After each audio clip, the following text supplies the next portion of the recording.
Om Namo Bhagavate Vasudevaya. Srimad Bhagavatam, Canto 7, Chapter 11, Perfect Society, 4 Social Classes, Text 32. Ritya Svabhava Kritaya Vartamana Swakarma Krit Hitva Svabhava Jam Karma Shanar Nirgunatam Iyat Ritya Svabhava Kritaya Vartamana Swakarma Krit Hitva Svabhava Jam Karma Shanar Nirgunatam Iyat.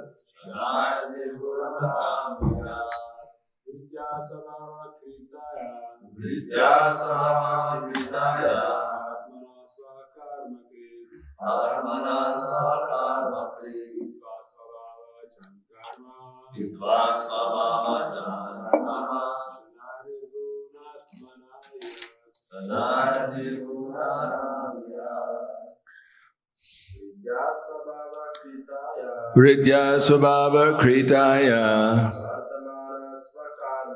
Vartamana Swakarma Krit Hitva Svabhava Jam Karma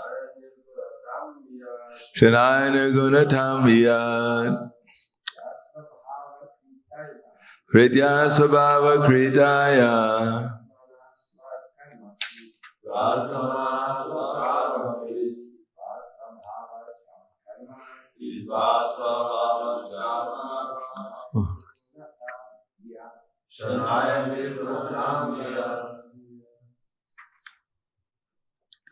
Ritya with a profession. Svabhava Kritaya performed according to one's modes of material nature.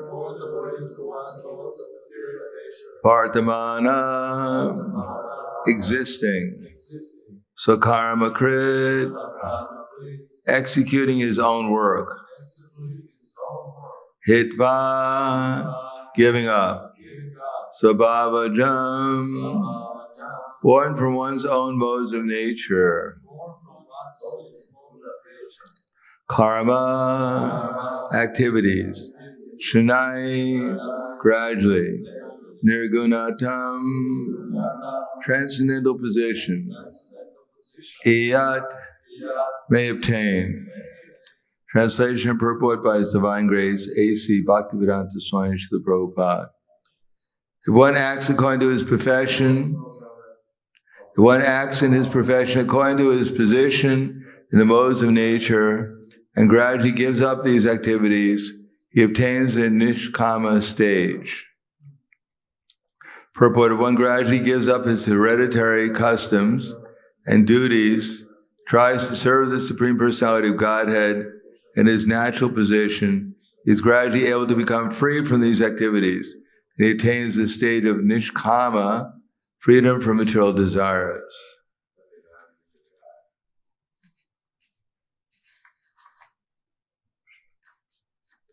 Text 33 and 34. My dear king, if an agricultural field is cultivated again and again, the power of its production decreases. And whatever seeds are sown, there are lost. Just as drops of ghee on a fire never extinguish the fire, but a flood of ghee will. Similarly, overindulgence in lusty desires mitigates such desires entirely. Purport: one continuously sprinkles drops of ghee on a fire, the fire will not be extinguished. But if one suddenly puts a lump of ghee on the fire may possibly be extinguished entirely. Similarly, those who are too sinful and have thus been born in the lower classes are allowed to enjoy sinful life activities fully but thus there is a chance that these activities will become distasteful to them. They'll get the opportunity to be purified. Namo Vishnu Vidaya Krishna Prasthaya Buddhaya Srimate Bhaktivedanta Swami Ramane Namaste Saraswati Deve Gauravani Pracharane Nirvishesha Srinivadi Paskadyade Sudarna. The ultimate objective is to bring people to Krishna consciousness. Obviously, well, not perhaps obviously, but those, as Krishna says in the Bhagavad Gita, Mamhi Partha Vyapashitya Ye Pisu Papillonaya Striyo Vaishyas Tata Shudras Te Piyanti Param Gatyam. Those who are of lower birth, Shudras, Vaishyas, women, Shudras, Vaishyas, and Vaishyas, can Mamhi Partha take shelter of me. Mamhi Partha Vyapashitya Tripisu Papillonaya, Episu Papillonaya. All these classes of Papillonaya, those who have taken a sinful birth. Striyo Vaishyas Tata Sudras Te Piyanta Param Gatyam. So, I don't think anyone here can claim that they've taken a pious birth, that their parents performed Garbhadam Samskara. Probably most of our parents wouldn't be able to pronounce Garbhadam Samskara. What to speak of performing it?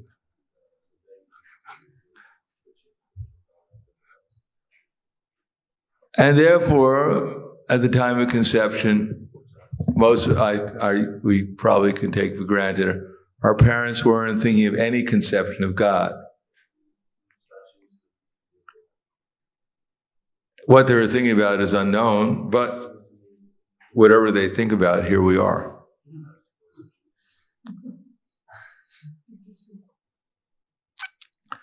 Now, whatever we are, wherever we are,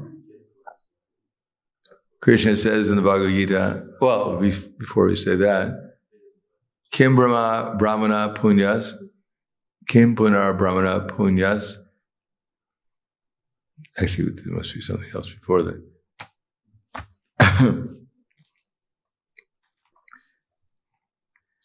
Striyo Vaishyas Tata Sudras Te Piyanti Param Gatyam.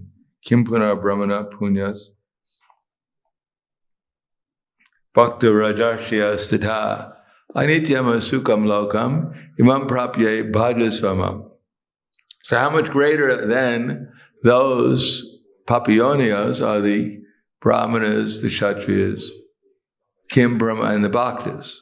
Kim Punya Brahmana Kim Punya Brahmana Punyas Kim Puna. Will again?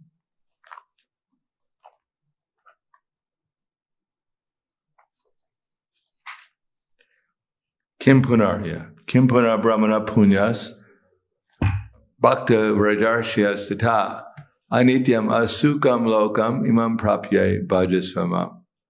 But how much greater are the Brahmins, the Bhaktas, and the Kshatriyas who in this temporary world can still come to me. Kim Punar Brahmana Punyas Bhakta Rajashya Anityam, the temporary, Anityam Asukam, an unhappy world. Anityam Asukam Lokam, this world which is temporary and miserable. Bhajasvamam, how by simply worshiping me they can come to me. So the idea is that generally speaking, the closer we come to the mode of goodness, the more we can understand the desirability and the necessity of worshiping Krishna. Because those in the higher modes of nature get actually experience by worshiping Krishna. The experience, as it says in the Bhagavad Gita, when one becomes liberated, then the experience is higher than that of any material experience. There are two qualities of devotional service in the sadhana bhakti stage, and the ultimate level of attainment in the sadhana bhakti stage is that one is free from all material desires. And one gets auspiciousness, subhada.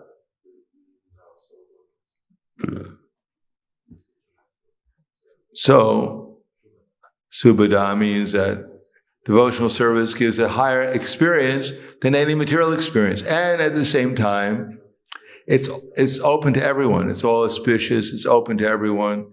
Gives one all good qualities. And as far as it takes klesha agni. Klesha means miseries.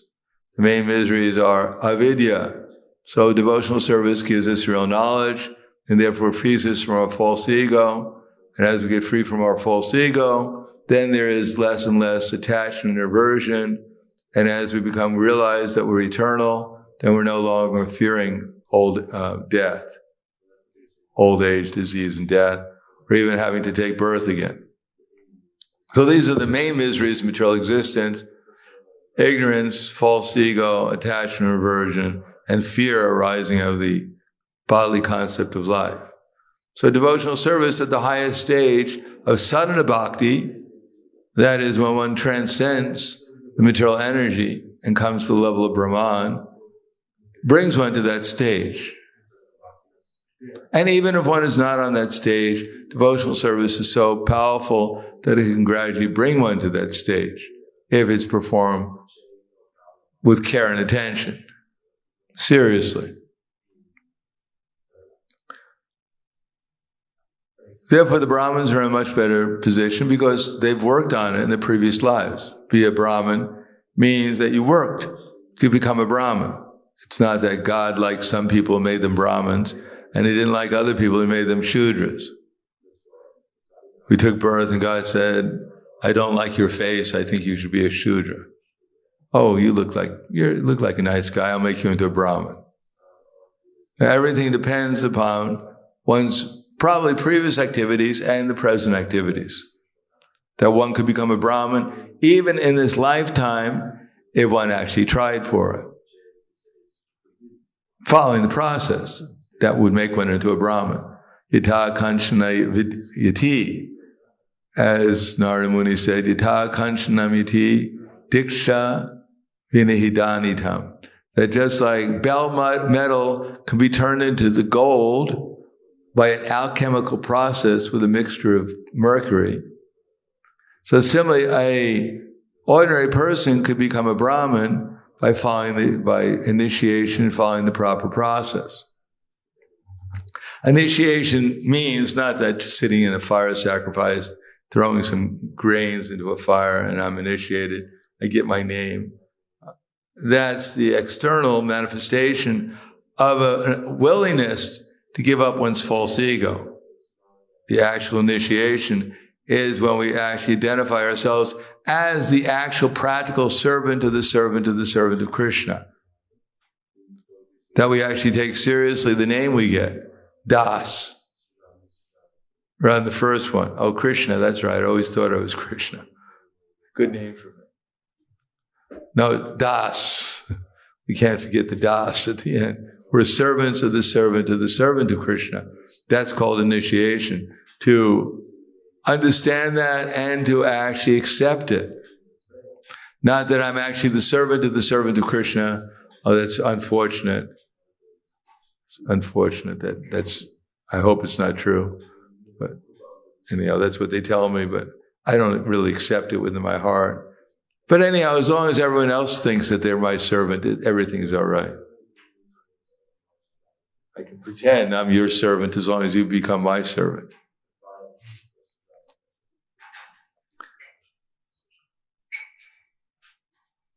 Now, Kshatriyas, they know that if they follow the process of being a Kshatriya, they're dutiful and they do their work for Krishna, then the result is that either they'll become a devotee, like there was one devotee, was one Kshatriya, his name was Prisharada in the 9th canto, Srimad Bhagavatam. As I've mentioned the story before, he was engaged in protecting the cows in Treta Yuga. Now at that time, there was no high tech. There was high consciousness, but there was no high technology. People didn't have internet, didn't have electronic, gadgets. If you wanted to protect the cows, you had to stay up at night with a sword in your hand and protect the cows from tigers, because there were tigers and other kinds of animals that might do harm to the cows. So Prahladananda was staying up at night, protecting the cows. But one new moon night, when there is no moon in the sky, it's completely dark, one tiger came to eat the cows. And the cows started to moo and complain that they knew the tiger was coming. So Prahladananda took his sword and swung it to kill the tiger, but because he couldn't see very well, therefore he cut off the head of a cow, and he nipped the tiger in the nose, and the tiger ran off, bleeding. Next morning, he discovered that he somehow or another, unfortunately, had killed the cow. And his spiritual master, Vashishta Muni, came and he said, "What did you do?" He said, "Well, I was trying to protect him, but, I missed the tiger and killed the cow." He said, "You rascal, I curse you. You're going to become a Shudra in your next lifetime." So Prahladananda, he knew Vashishta Muni is not an ordinary spiritual master. He's not like, I curse you, yeah, big deal. Never works. Maybe my toenail will fall off or something. No, he knew this is a powerful personality. So he went into the forest and executed throughout his whole life austerities, and he fixed his mind upon Krishna. At the end of life, he went back to the spiritual world and avoided the curse. On the other hand, we see that even a devotee practicing on the perfectional level, like Chitraketu, when he was cursed by Maya herself, by the material energy herself, to become a demon, he became a demon, Vritrasura, in his next lifetime. Material nature doesn't kid around. But he never lost his devotional consciousness because he was a liberated soul. Therefore, the Kshatriyas, they knew if we perform our duty and we try, especially those who try to do it in Krishna consciousness, they knew that I'll advance. Eventually I'll become a Brahmin and maybe I can come to a higher perfectional stage after that also. Therefore, they didn't try to imitate a Brahmin, they did their duty, whatever it might be. Arjuna was a Kshatriya, he didn't want to fight, he wanted to be a Brahmin. Krishna said, "You're a rascal. You don't fight, then you'll get sin for not fighting, not for fighting." Arjuna wanted to avoid all sinful reactions by not fighting. But Krishna said, if you don't fight, then that's what you're going to get is sinful reactions. You get the sinful reactions for not fighting and doing your duty, and you'll get your sinful reactions for maybe performing someone else's duty. But if you fight, then the result is that you'll never, either if you conquer the enemy, you'll go up to the heavenly kingdom, or if you die, you'll go to the heavenly kingdom because you'll become purified by dying on the battlefield. And and if you win the kingdom, then you'll enjoy this prosperous kingdom. So you can't lose. But if you don't fight, whatever happens, you lose. If you don't do your duty, then you'll lose. So you should do your duty. And you're obviously a Kshatriya. That's why you have this bow called Gandiva. That's why you're in a chariot. You can't say, "I don't know how I got here. It must be a mistake. I think this is my brother's chariot. Maybe I should give it back to him. I'm going to the forest. I'm going to build a treehouse and live there." Now, Arjuna was obviously a Kshatriya. He was trained as a Kshatriya. He was born from Kshatriyas. He couldn't say, "Well, I'm not a Kshatriya." It was all a mistake. Now, we ourselves don't know who we are, either spiritually or material, for the most part. Still, as Krishna says in Bhagavad Gita, the basic principle is do your duty. So there's two types of swadharmas.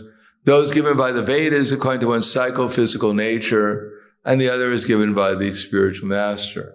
the acharyas and disciple succession, to engage in Chaitanya Mahaprabhu's Sankirtan movement, spreading Krishna consciousness. So those who have sufficient medasa, they'll realize, I don't know who I am. I don't know if I'm a Kshatriya, Brahmin, Shudra, Vaishya.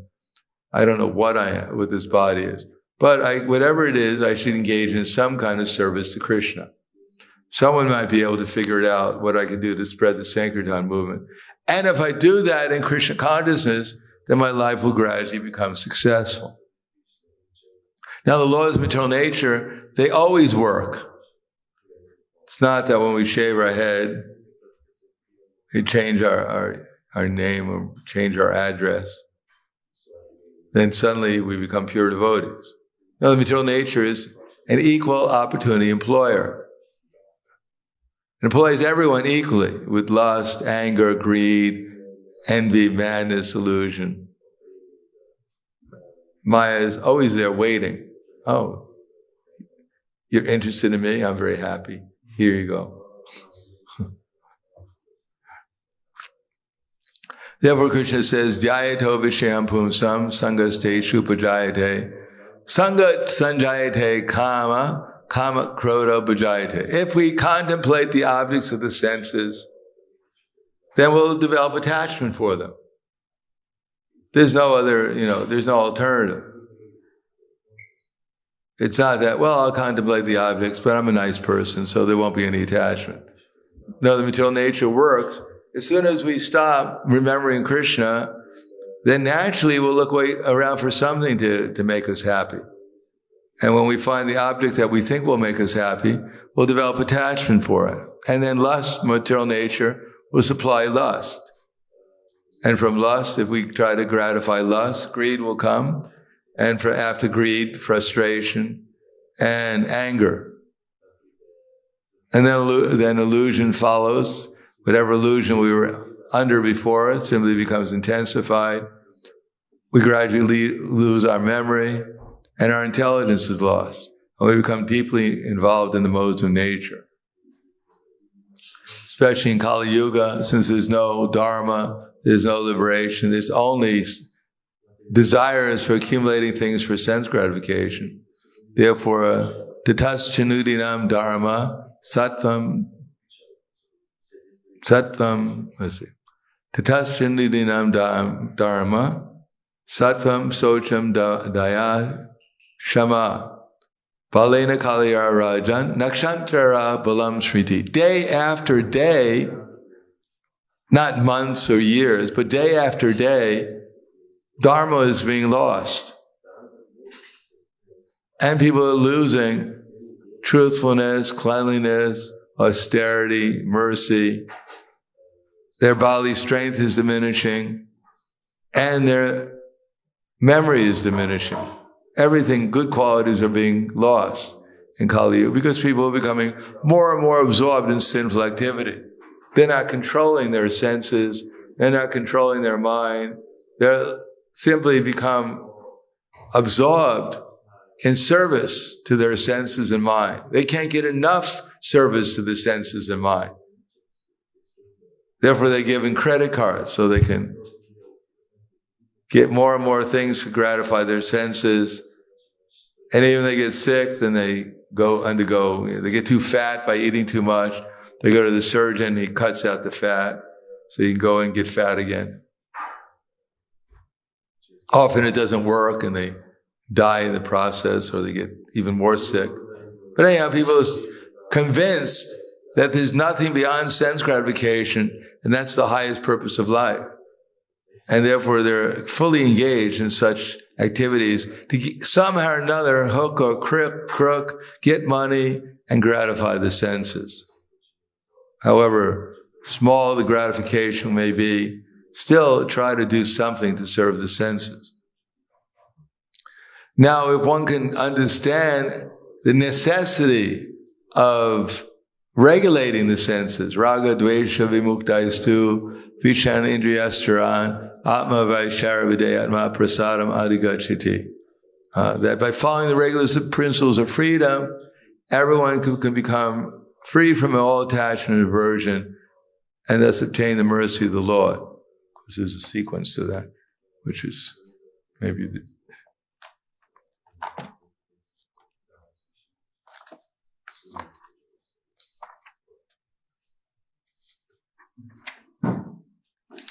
But a person free from all attachment or aversion, able to control his senses through regular principles of freedom, can obtain the complete mercy of the Lord. So, as I mentioned here, it's for a certain class of people, and it probably applies to a lot of society nowadays, people are given free realm to gratify their senses unlimitedly. With the idea by such unrestricted sense gratification, perhaps they'll get burnt out. Which is the reason why many people come to the Hare Krishna movement, because they're burnt out. They see some smiling face and they think, wow, I remember that. I think that's when I was 2 years old. And they think, well, maybe I should find out. Maybe I can become happy again somehow. And for some time they go through the austerities of Krishna consciousness, become purified by chanting and following the principles. And then they think, well, now I'm prepared to go out and gratify my senses again. Feel pretty good. Back to normal. So that's called the elephant bathing. They bathe in the water, and they come back to the land and they throw all kinds of dust all over their body again.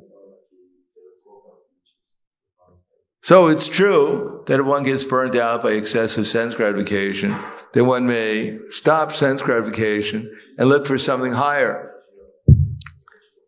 But then if one forgets the misery that one faced by gratifying the senses, then one may think, unless one actually takes seriously, or one has aspirations to come to a higher level of consciousness, not just getting free from it, temporarily from material desires, from the being burnt out from material desires, but instead tries to actually get a higher taste in Krishna consciousness, that one can avoid punat punas charvita charvananam, again and again going through the same process, being burnt out and then becoming purified, and then thinking, well, everything's all right now, I can go back and endlessly gratify my senses till I get burnt out again, and then take shelter of Krishna.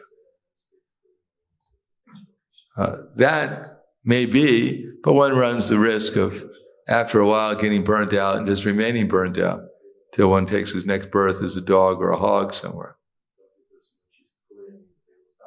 So by good fortune, then it's possible that after gratifying the senses endlessly to take shelter of Krishna, mamhi partha vipashitya, but one may not get that good fortune of devotee association, the process, the willingness to follow their process, and one may wind up having to go through a very hard lesson for a long time before one comes back to the uniform of life and gets another opportunity to realize that the aim of life is to get free from sense gratification by getting the highest taste of Krishna consciousness. And that which in the beginning may be bitter like poison, and at the end is like nectar, and which awakens one to self-realization, said to be happiness in the mode of goodness. So some tolerance has to be there. We have to tolerate our desires. We have to tolerate the urges of the senses and try to fix the mind upon Krishna. Tani samani samyamya yukta sitamatpara vishehi yasyandriyani tasya pragya pratishita. That one who restrains his senses and fixes his consciousness upon me is known as a man of steady intelligence. Not just one who tries to temporarily stop gratifying his senses. That won't work. One has to stop gratifying the senses and at the same time fix the mind upon Krishna. Then he can actually become a man of steady intelligence and make progress towards Krishna consciousness, pure Krishna consciousness. So I'll stop there. Thank you. Any questions? Yes.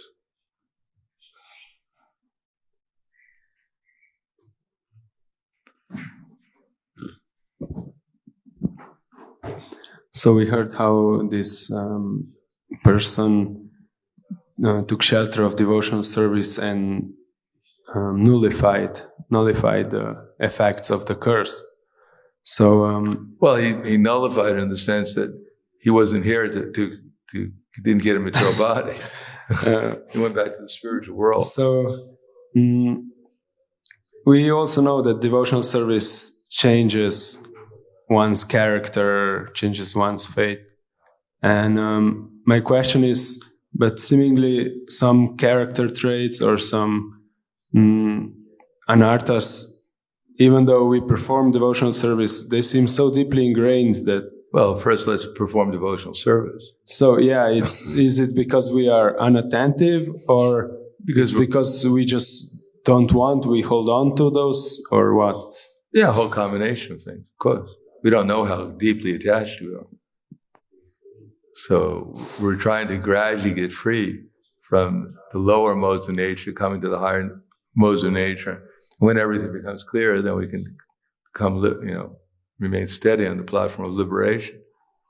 But we've been here for so long, acquiring so many attachments and aversions, we're not even aware of most of them.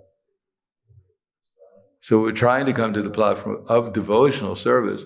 We actually were performing pure devotional service, then we'd be liberated immediately. But it's not so easy to perform pure devotional service because our devotional service is mixed with material desires and mental speculation because we're in ignorance. We're affected by ignorance, we can say. So it may be gradually before we come to them. If we're in ignorance, then we gradually come to more in the mode of passion, from passion to goodness, from goodness, and we can transcend. But the material nature is not so easy. We just chant a few rounds and we're liberated. First of all, if we chant once Hare Krishna with pure devotion, we would be liberated. But it may take lifetimes before we can chant Hare Krishna once with pure devotion. But we try and we make a little progress at a time. And Krishna Didami Buddhi Yogam Tam. Krishna helps. As much as we're serious, as much as we try, then Krishna helps us. He's not a dead stone or indifferent. He'll help. But if we say, oh, this is too long, I've been practicing for all of 5 years and I'm not liberated. They promised me I just chant Hare Krishna, I'd be liberated in 2 weeks.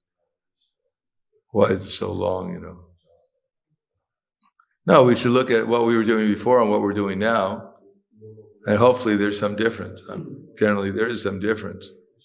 What our life is. Otherwise, if we don't, we'll think it didn't work. Let me go back to my mom and everything, she loves me at least. Krishna seems indifferent, but mom is always there for me. Anything else?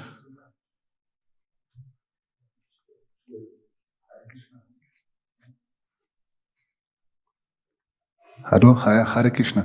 So my question would be about Garbhodana Samskara. What is for devotees who are already performing devotional service, chanting Maha Mantra, which is the strongest, is not different from Krishna, and then Garbhodana Samskara is performed only a couple of hours. Yeah, something. First of all, we can't be so sure that we're on such a high level of devotion. We've been performing for so many years, chanting Shnik, Shnik, Ram, Ram, Day, Day, Day. We're on a high level of Shniks and Rams and Day, Days. We shouldn't be so. But our Garbhodana Samskara is usually 50 rounds, hopefully of offenseless japa. Not, violent. It's all done. No, everything will be determined by our consciousness. And we have the proper consciousness somehow or another, then we'll become more likely to be for the Garbhodana Samskara or chanting 50 rounds or whatever it is. If we're in the proper consciousness, then we might get a better child. Just because of this act, you can get better child. If you have the act, just because you have the Garbhodana Samskara, any samskara, is to fix the mind upon Vishnu, Krishna consciousness. It's not just a ritual. Similarly, the chanting, it's not supposed to be a ritual either. It's supposed to fix our mind in pure devotion upon Krishna. Even Hiranyakashipu was singing of Vishnu out of frustration. And he produced Prahlad Maharaj. So our consciousness will determine what the result is. Not only when you're impregnating the wife, but in anything we're doing, it's going to determine the result. Our consciousness, not just the activity.